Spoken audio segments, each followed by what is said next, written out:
नमस्कार, मैं हूँ आपके साथ सोनी और आप देख रहे हैं न्यूज डेट।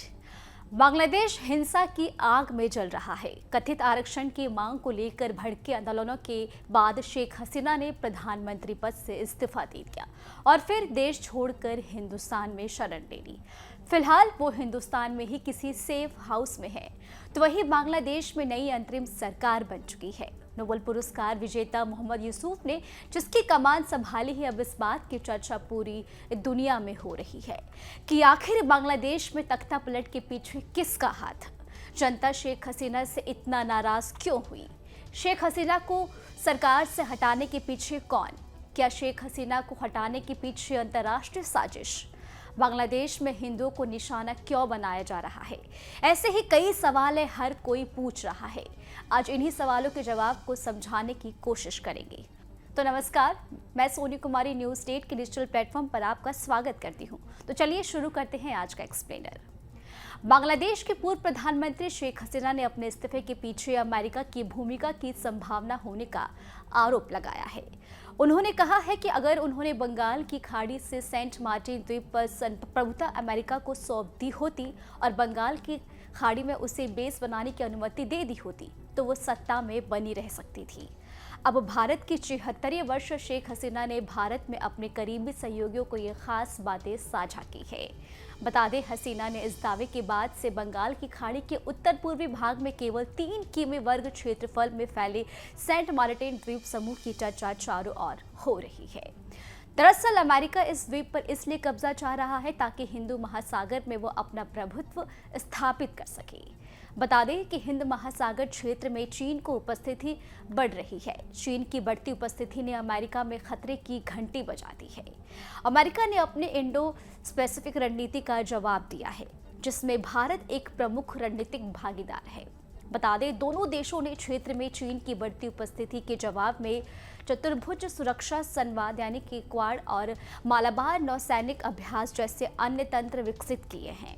दरअसल इस द्वीप की भौगोलिक स्थिति ऐसी है जो इसे रणनीतिक के रूप में बेहद महत्वपूर्ण बनाती है। यहाँ से दुनिया में कहीं भी समुद्र के रास्ते जाया जा सकता है। सिर्फ इतना ही नहीं, इस द्वीप ने न सिर्फ बंगाल की खाड़ी बल्कि आसपास के पूरे इलाके पर नजर रखी जा सकती है। ऐसे में स्मरिक रूप से सेंट मार्टिन द्वीप का खासा महत्व है। सेंट मार्टिन द्वीप बांग्लादेश का एकमात्र मूंगा द्वीप है जो अपनी प्राकृतिक सुंदरता के लिए जाना जाता है। आपको बता दें कि इस द्वीप में साफ नीला पानी और मूंगे जैसे विविध समुद्री जीव पाए जाते हैं। वहीं इस द्वीप को नारिकेल जंजीरा यानी कि नारविल द्वीप और दारूचीनी द्वीप यानी कि दालचीनी द्वीप के नाम से भी जाना जाता है। यह बंगाल की खाड़ी के ऊपर पूर्वी भाग में केवल 3 किमी वर्ग क्षेत्रफल में फैला है और क्रॉक्स बाजार यानी ट्रैकफ प्रायद्वीप के सिरे से लगभग 9 किमी दक्षिण में स्थित है। बता दें कि मार्टिन द्वीप की अर्थव्यवस्था मुख्य रूप से पर्यटन, मछली पालन, चावल, नारियल की खेती पर निर्भर करती है।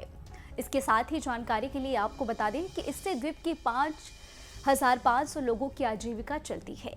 बता दें कि मार्टिन द्वीप तब तक चर्चा में आया जब बांग्लादेश और म्यांमार क्षेत्र के आसपास मछली पकड़ने के अधिकार को लेकर भिड़ गए। बता दें, दोनों देशों ने अपने समुद्री सीमा के परिसीमन पर द्वीप पर संप्रभु दावों का विरोध किया। हालांकि 2012 में international tribunal for law of the sea के मुताबिक अपने फैसले में इस द्वीप को बांग्लादेश के क्षेत्र, समुद्र, महाद्वीप, शोल्फ और इजेट का हिस्सा बताया था। बता दें कि इसके अलावा 2018 में बांग्लादेश सरकार ने म्यांमार के अगतन मानचित्र का विरोध किया था, जिसमें द्वीप को उसके संप्रभु क्षेत्र के हिस्से के रूप में दिखाया गया था। बाद में म्यांमार ने इसे एक गलती के रूप में स्वीकार किया था। जानकारी के लिए बता दें कि शेख हसीना के प्रधानमंत्री रहने के दौरान अमेरिका और बांग्लादेश के बीच संबंधों में तनातनी देखने को मिली थी। अमेरिका ने यहां तक कह दिया था कि बांग्लादेश में जनवरी में हुए चुनाव निष्पक्ष नहीं थे। आपको बता दें, जनवरी में हुए चुनाव में अवामी लीग सत्ता में लौटी थी और बांग्लादेश छोड़ने के कुछ महीने पहले ही शेख हसीना ने बड़ा दावा किया था। उन्होंने कहा था कि उनकी सरकार गिराने के लिए साजिश रची जा रही है।